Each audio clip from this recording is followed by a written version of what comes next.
విభాగంలో భారత్ కు star player గా ఉన్న సోమ్దేవ్ భారత డేవిస్ కప్ జట్టులో సభ్యుడిగా ఉండేవాడు. 2010లో భారత జట్టు డేవిస్ కప్ వరల్డ్ గ్రూప్ లో ప్రవేశించడంలో కీలక పాత్ర పోషించాడు.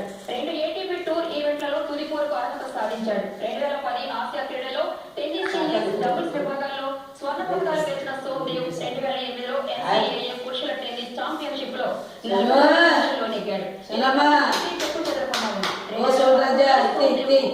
అవార్డు దక్కింది.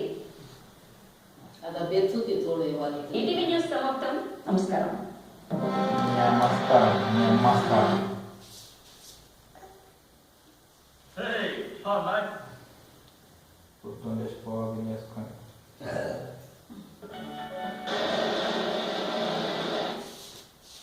షేర్ చేశాడు.